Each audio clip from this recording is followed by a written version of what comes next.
Welcome back to the channel, Adventures Through Climate Change with your host. Yes, I am Trevor Snyder. You might be joining us from some of my other channels. You might just be joining us just to see what the heck we're watching today. And what we're doing here is adventuring through climate change and taking an armchair approach, meaning we're watching other people's videos. So if it's important that we give them, because they spent the time, to make these videos, the kudos, okay? The kudos. Although I'd love your subscription, and I will never say I don't want it. Obviously, if you got to choose one subscription, give it to the guy that made the video, right? So, or the gal. Today, we're watching how the Sahara Desert is turning into a farmland oasis. Okay, greening the desert project. So this is about them in recent attempts to make the desert more green like it used to be.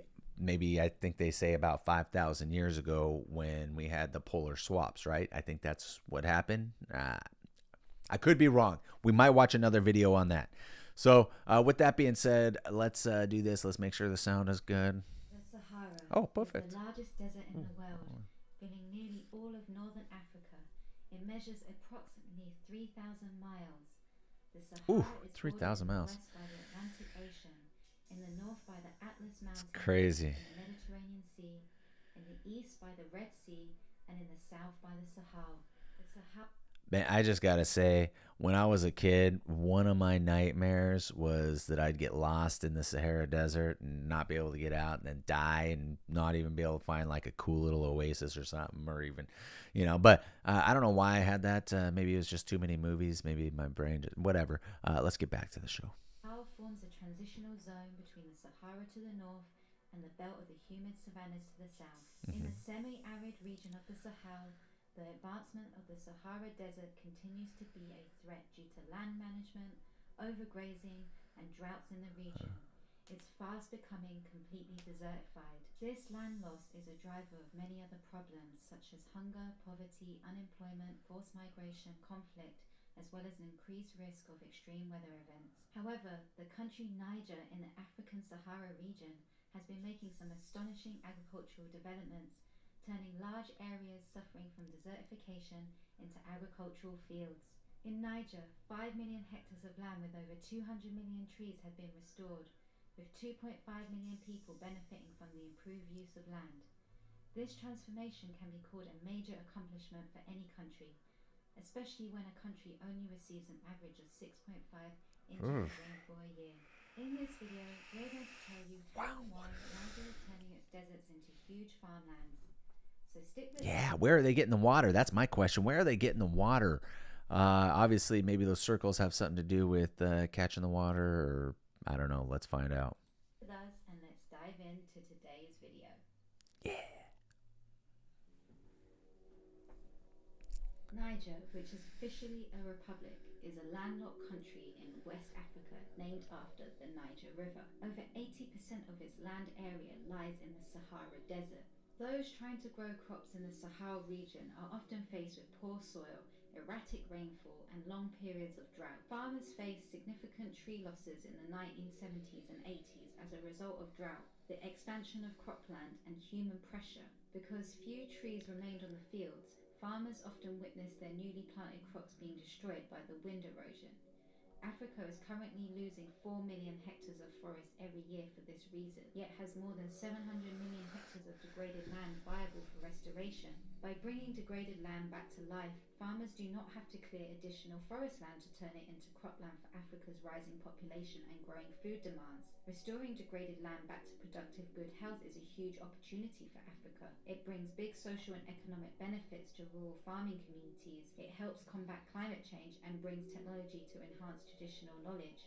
One of the main regenerative initiatives, which is restoring 5 million hectares of land in Niger, is Farm Managed Natural Regeneration, known as FMNR. FMNR is a low-cost land restoration technique used to combat poverty and hunger amongst poor subsistence farmers by increasing food and timber production and resilience to climate extremes. FMNR increases the productivity and resilience of crop fields and pasture lands in the challenging growing conditions of the Sahara. It is a technology that has proven amongst the most transformative of all. FMNR started in 1983 in Niger. Man, that does not roll off the tongue. FNMR. I'm just like, every time she says it, I'm like, isn't it like, can't we just call it infamer? Infamer. I mean, I'd get it. FNMR. Okay, anyways, sorry, she just kept repeating it. It was like getting to me.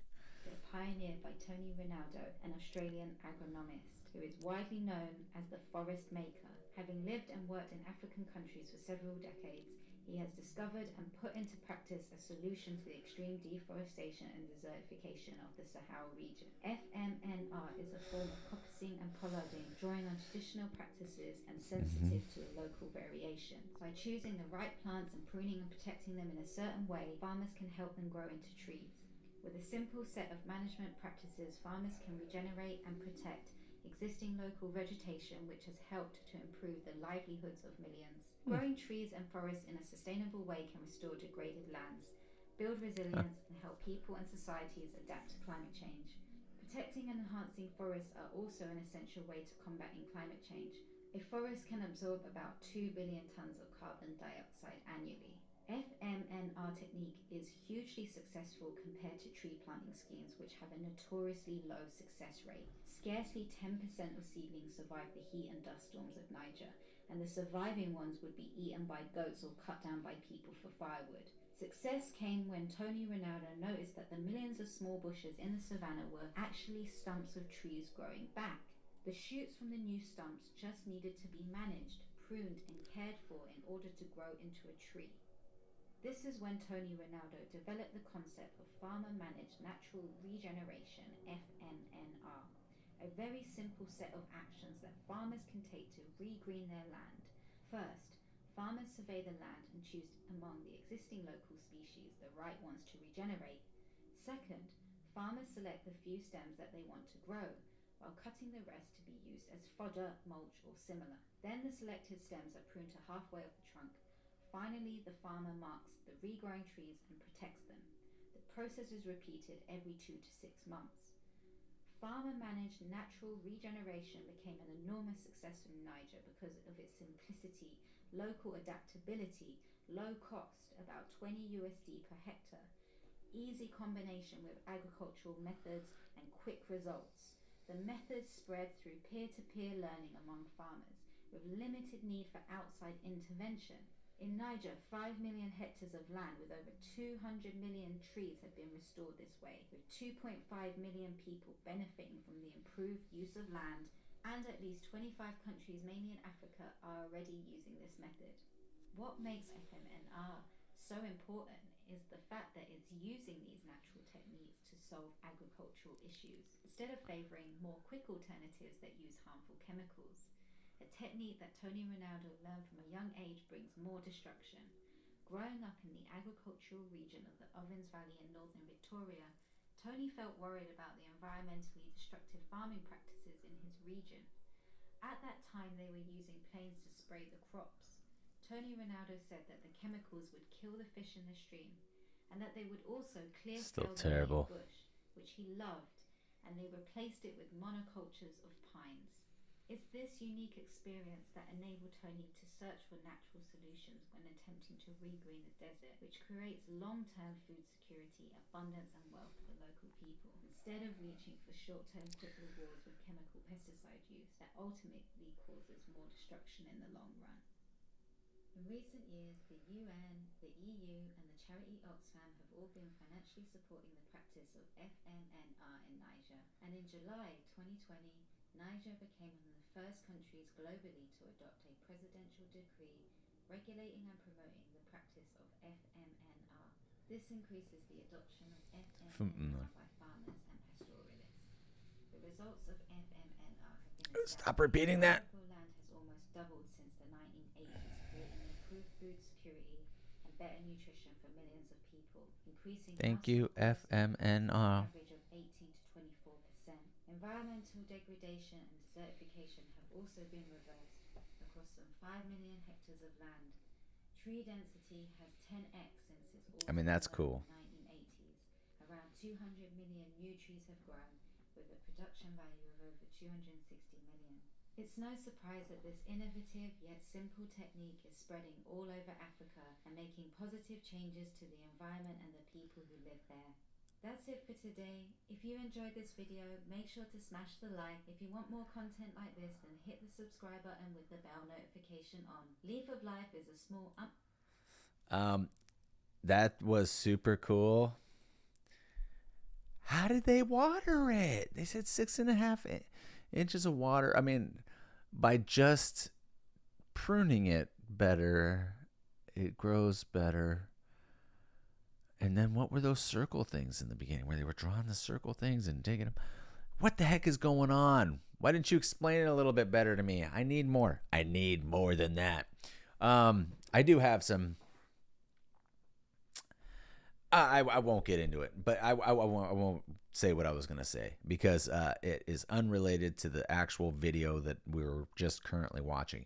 I do think it's pretty cool, and I do think if there's a way to get it to be more, if there's any indication to what's going to happen in the future, is that eventually we will, the poles will switch again, and living on that side of the equator, roughly where the Sahara Desert is, will become rainforest again, and it will be very plush and beautiful and house some deadly and ferocious things along with human beings probably.